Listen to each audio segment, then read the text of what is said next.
I have to apologize to you guys. As a comic, like to stay fresh. I don't like to hear my own jokes so much, so I rotate my material.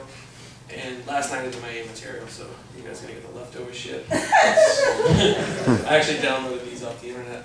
So hopefully they're funny.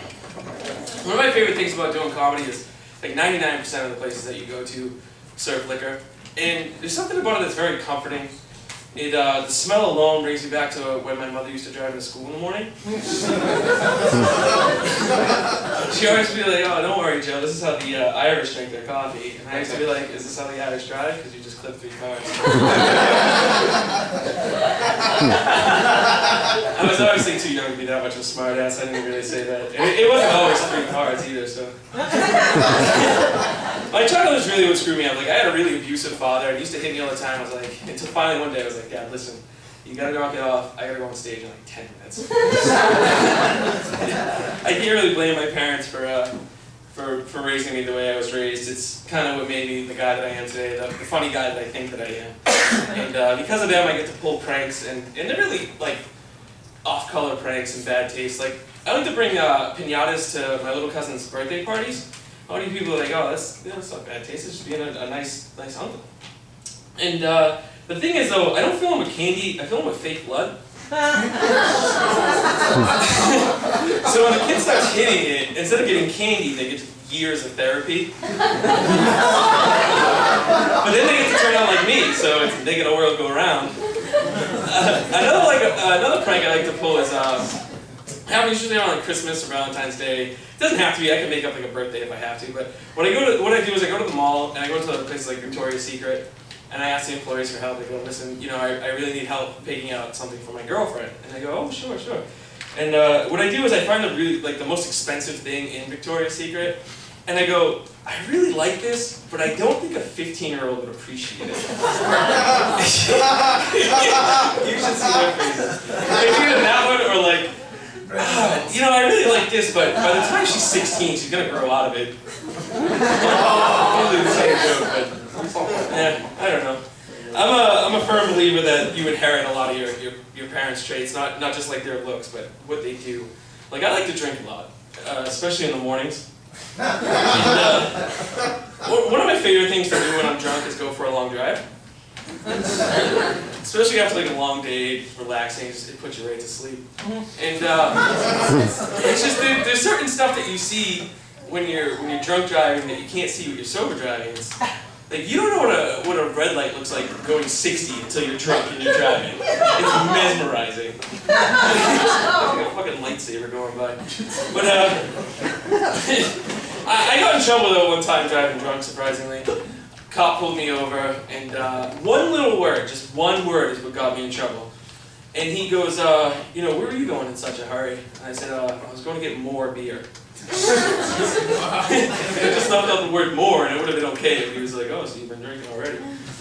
I normally like to keep to myself, but I don't mind other people's business. I hate when people mind my business.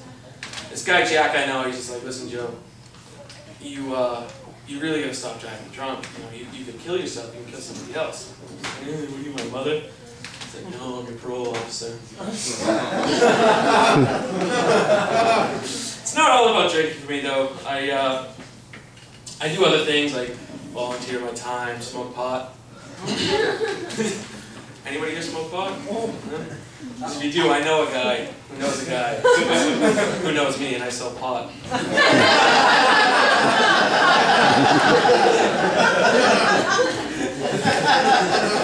Have you guys seen those new like Miller Lite pint things? Have you seen those? Yeah. So basically, they're just cans shaped like bottles, or vice versa, however you want to put it. Budweiser has had them for like years, but Miller Lite's doing a better advertising job. And then Coors has like the cans that turn blue when they're cold, because apparently you're a fucking idiot, you don't know when it's cold. But they're just gimmicks, and what I really want them to come out with is a can that looks like a Coke can, so I can stop getting pulled the fuck over.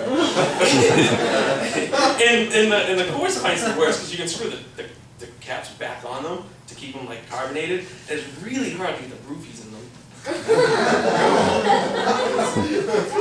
Rape jokes? Alright. Rape jokes. Alright, I'm at a high point in my life. I'm not bragging, I'm mostly talking about my weight. I'm almost 300 pounds.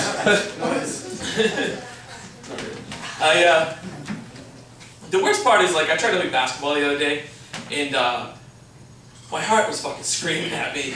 It was just like, what are you doing? You fed me bacon all winter for this shit? And people always tell you, like, oh, you're almost 300 pounds, you know, you don't look it, you carry it well for a big guy, which is code for a fat guy. And it's like, yeah, but you tell my heart that because it wants to stop working. And I think that it's not global warming that's making the sea level rise. I think it's fat Americans just sinking the continent.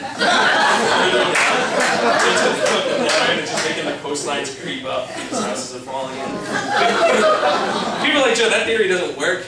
You know, it's only Americans that are fat. Other countries, they're thin, like India and Asia, they're really small people. Like, yeah, there's fucking 3 billion of those people. I mean, double them, I mean, it makes up for our weight. I mean, 2 of them is 1 of us.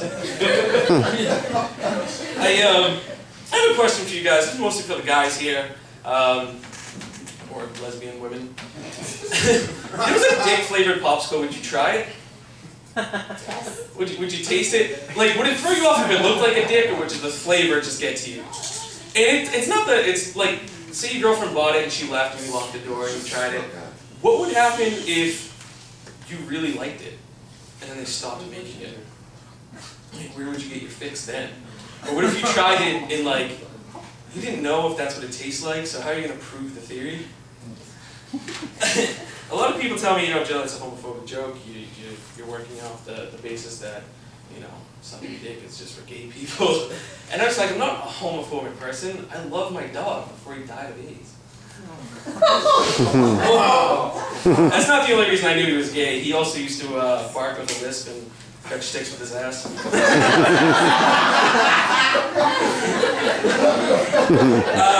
I gotta apologize to you guys again. Like I said, I did my material last night. There's a joke that I like to do right before I leave the stage, but it's a really, really good Michael Jackson impression. But unfortunately, I can't do it tonight because we couldn't get the coffin on the stage. All